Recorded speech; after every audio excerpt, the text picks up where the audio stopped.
इससे पिछले वाले पड़ाव पर अगर आपको ले जाऊं, आम आदमी पार्टी ज्वाइन करने से पहले वो कैसे हुआ था, और वो सेफोलॉजिस्ट से और आम आदमी पार्टी तक का सफर मतलब वो कैसे हुआ? दरअसल क्या है, वो लोग मेरी टीवी की छवि के हिसाब से जाते हैं और लोगों को लगता है लोग कल तक तो सेफोलॉजिस्ट था, आज अचानक इसने पार्टी ज्वाइन कर ली। दरअसल ये सच नहीं है। सन 1982 में जब मैं विद्यार्थी था JNU में, तब एक संगठन हुआ करता था समता युग जनसभा। आज तो लोगों को सब लेफ्ट नज़र आता है, दरअसल वो लेफ्ट पार्टीज़ के खिलाफ था। हाल ही में निर्मला सीतारमण ने एक फ़ोटो शेयर किया है जिसमें वो कहती हैं कि मैंने 1982 के JNU इलेक्शन में मैं कर रही थी। वहाँ आप देखिए क्या 3 पार्टियों का गठबंधन था, फ्री थिंकर, SYS और एक लेफ्ट का संगठन था DSF।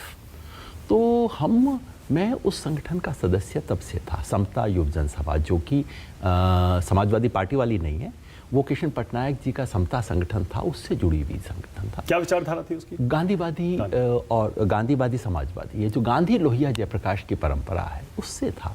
तो सन 1982 से मेरा उससे संबंध था। हमारे कुछ साथी पूर्णकालिक काम में लग गए। सुनील गुप्ता जो थे मेरे लिए बहुत बड़ी सोर्स का, इंस्पिरेशन का सोर्स रहे। वो सुनील भाई भी अभी नहीं है। वो आदमी उसने JNU के सारे रिकॉर्ड्स तोड़े थे इकोनॉमिक्स में। उसके बाद एक और आदमी ने आके उनके रिकॉर्ड को तोड़ा था और उसका नाम था अभिजीत बनर्जी। इन 2 के नाम ही रिकॉर्ड रहे हैं JNU में। वो सुनील गुप्ता अपनी MA पूरी करने के बाद मध्य प्रदेश के एक आदिवासी इलाके में आदिवासियों की तरह रहना शुरू किया। लोगों ने कहा 4 महीने में भग के आ जाएगा। वो जीवन की अंतिम सांस तक वहाँ रहा। मैं उससे प्रभावित था। वहाँ गया, वहाँ के जंगलों में, इटारसी के नज़दीक केसला इलाका है, वहाँ न जाने कितनी बार मैं गया, सीखा। और मेरे मन में था कि काश मैं कर पाता। मेरे में हिम्मत नहीं थी, सच बात। क्या कर पाता? मैं इनकी तरह पूर्णकालिक काम जमीन पे कर पाता, संघर्ष कर पाता, राजनीति कर पाता। राजनीतिक भी किया उन्होंने, राजनीतिक संगठन बनाया, समाजवादी जन परिषद बनाई। तो यानी इच्छा आपकी राजनीति में आने की तब से थी? जी बिल्कुल बाकायदा। भैया मैंने शादी के वक्त अपनी पत्नी को यही कहा था कि ये जिस आदमी को तुम देख रही हो वो मैं नहीं हूँ।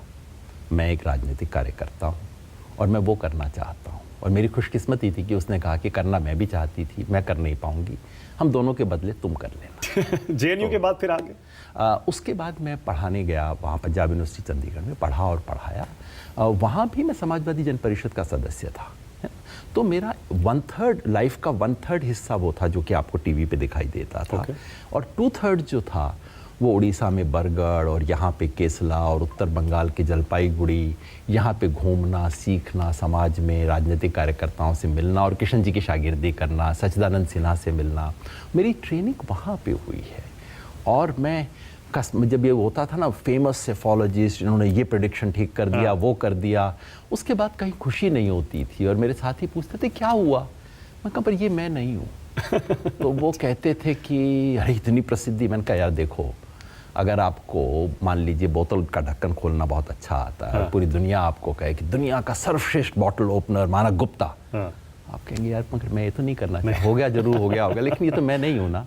अच्छी बात है, मैं ढक्कन खोल लेता हूँ बोतल। तो आपने टाइम पास के लिए सेफोलॉजी? टाइम पास नहीं, अच्छा लगता था, किया, गंभीरता से किया। और कोई भी चीज़ जो करें उसको एक टेक्निकल उससे तो करना चाहिए। हुआ कैसे था वो सेफोलॉजी में आना? वो दरअसल मुझे प्रणय रॉय को मैंने देखा पहले। मेरे को गणित में इंटरेस्ट था। मैं वैसे पॉलिटिकल साइंस की डिग्री थी, लेकिन मेरे सेफोलॉजी का पॉलिटिकल साइंस से कोई संबंध नहीं था। मैं पॉलिटिकल साइंस में पॉलिटिकल थ्योरी और फिलॉसफी पढ़ता था। मेरा इंटरेस्ट गांधी लोहिया जयप्रकाश में था। मेरा जो PhD जो मैंने कभी पूरी नहीं की, उसमें रिसर्च समाजवादी आंदोलन की विचारधारा पे था। लोहिया जयप्रकाश नरेंद्र देव इन पे था, वो करता था। और इस बीच थोड़ा सा एक साइड हॉबी, इलेक्शन को फोरकास्ट किया जा सकता है। प्रणय रॉय को मैंने 1984 में करते हुए देखा।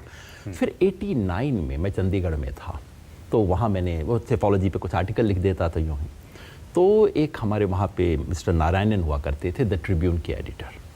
उन्होंने कहा ये सब बकवास होता है, झूठ करते हो तुम। मैंने कहा सर आप बताइए, मैं चंडीगढ़ का इलेक्शन प्रेडिक्ट कर दूँ? उन्होंने कहा ठीक है, 10,000 रुपये देता हूँ। 10,000 रुपये उन दिनों बहुत बड़ा अमाउंट होता था। 1989 में उन्होंने कहा कि नहीं, सॉरी 89 में तो मैंने शुरू किया था, 91 इलेक्शन की बात है। चंडीगढ़ में उन्होंने कहा 10,000 रुपये मैं दूंगा। मैंने अपने साथियों की, स्टूडेंट्स की टीम बनाई। 10,000 रुपये में सबको ठीक है, तुम्हें 50 रुपये का ऑनरेरियम ये वो कर आके। चंडीगढ़ छोटा शहर था। तो हमने वहाँ वो एग्जिट पोल किया, पहला एग्जिट पोल चंडीगढ़ शहर में। अच्छा, और संयोग ये हुआ कि चंडीगढ़ में जिस दिन इलेक्शन हुआ उससे 2 दिन बाद राजीव गांधी की हत्या हो गई। तो आपको पता होगा इलेक्शन लगभग 1 महीने के लिए स्थगित हो गया। तो और हमने उस टाइम एग्जिट पोल में प्रेडिक्शन ये किया था कि सिटिंग एमपी और सिटिंग मिनिस्टर हरमोहन धवन हार जाएंगे, नंबर 3 पे रहेंगे। एक 2 नंबर पे एक बीजेपी का कार्यकर्ता रहेगा जिसको उस ज़माने में लोग ज़्यादा जानते नहीं थे, मिस्टर जैन, सतपाल जैन। और पवन बंसल एक जो नया सा यंग लड़का था, लड़का तो नहीं कि यंग पॉलिटिशियन था, वो नंबर 1 पे आएगा। बिल्कुल जो लोग सोच रहे थे उससे ठीक उल्टी फोरकास्ट थी। तो 1.5 महीने तक शहर में लोगों ने हमें गालियाँ दी, और जैसे ही हमारा पोस्ट उन्होंने ट्रिब्यून में छाप तो दिया, छापने के बाद साथ में फ्रंट पेज पे एडिटर ने लिखा, इस फोरकास्ट से हमारा कोई लेना देना नहीं है, ये लोग कर रहे हैं, रिस्क इनका है ना। और वो एग्जैक्टली ठीक निकली, इसलिए नहीं कि मेरे को बहुत शानदार पोस्टर है, इट्स बिगिनर्स लक, वो कुछ था और वो एग्जैक्टली ठीक वही हुआ। तो वहाँ से वो जर्नी शुरू हो गई। उसके बाद ज़्यादा जब मैं CSDS आया 1993 में, CSDS में 1960s से काम हो, मिड 60s से वहाँ ओपिनियन पोल्स हो रहे थे। उन्होंने फोरकास्टिंग कभी नहीं की, फोरकास्टिंग में मेरा भी बहुत इंटरेस्ट नहीं था, मगर अगर आपको जनता का मत लेना है तो जनता से सीधी बात कीजिए।